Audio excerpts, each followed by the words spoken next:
Hello, it's me, Jordan Young, aka Sneakernomics, back with another certified hood classic, bussin' banger, no cap, on God. Today is another one of those really exciting episodes because you get to see me talk about a shoe that has been spoken about already about 44 times. Late reviews are where it's at. Because you see, at this point, I'm sure you guys are almost too familiar with this sneaker.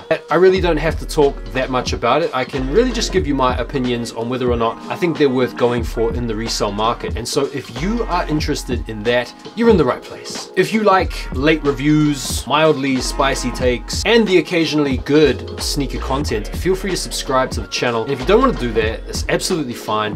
You can piss off. I'm only joking, but low-key I'm not. Rightio, so firstly, let's talk about the colorway, and it's pretty predictable color blocking, to be honest. See, if you look at fashion or streetwear or sneaker color blocking over the past 3 or 4 years, there are a select few tones and hues that have really stood out. Browns, your mochas, your coffees, your tans, and your olives. Of course, the obligatory sailed out, pre-aged, vintage midsole, bang. There you go. That's exactly what we have with this colorway. Pretty nice, it's on trend, but it's about as reflective of the times as you could get. Next up, let's talk about the quality of the materials. You've got some white leather, you've got some black suede. That's about it. Like, if we're talking about are these worth the resale price for the quality, it's a resounding no. I mean, for the prices that these are going for, you could probably buy an entire herd of cattle and raise them low-key on some sequestered land. In order to get a more striking comparison of the quality, let's see how they match up against some of the other Travis 1 lows. So in comparing them to the reverse mochas, one of the most standout differences is in the quality of the leather.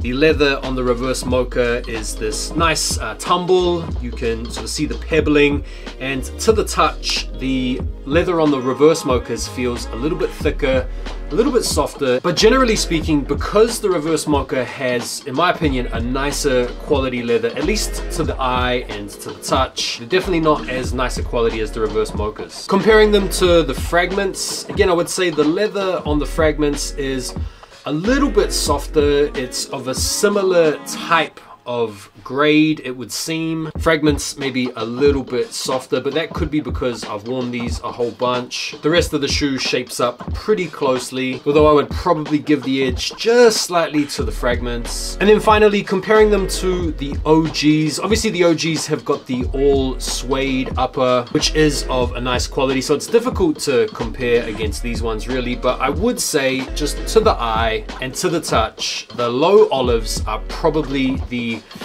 least inspiring quality-wise compared to the other Travis 1 lows in my collection.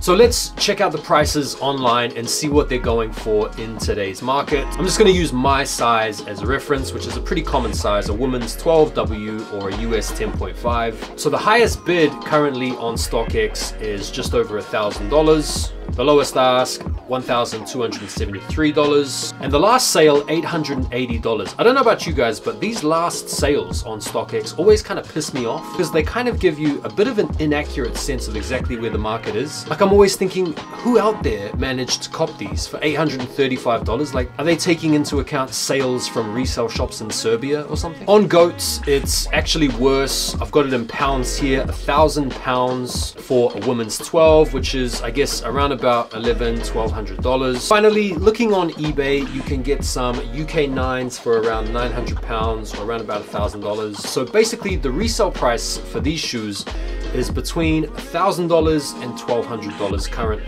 Now the question is, are these worth it? I've already given you my opinion from a quality standpoint that they're definitely not worth the money if you are taking into account the quality. In fact, I know a lot of you out there are probably balking at the idea of justifying $1,000 on some shoes. In fact, I can pretty much preempt some of your comments. That's crazy, $1,000 for some shoes? No way, man. That's nuts.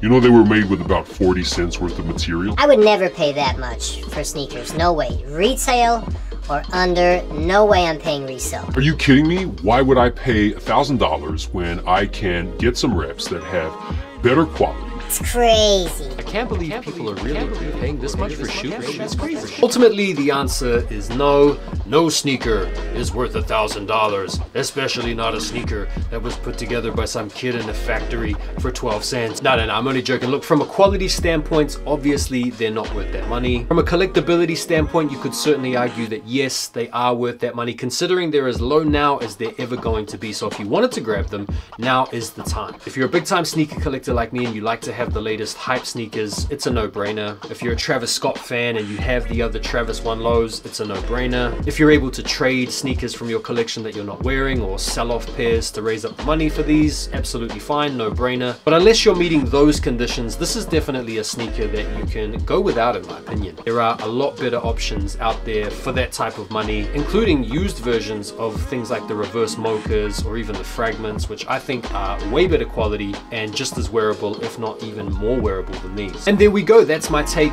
on the Travis Olive lows. It's a nice colorway, really wearable shoe for sure. My only complaint with them is that the quality on the leather isn't that great compared to the others, but it is good to have them in the collection for sure. Looking forward to rocking them. I think it's going to be a good shoe for this upcoming summer. But yeah, if you were sort of thinking whether or not to take the plunge, I think you can do better things with that type of money, if I'm just being brutally honest. And that is today's video. Hope you guys enjoyed watching. Be sure to hit that like button for me before you bounce, and I'll see you guys on the next video. Take care for now.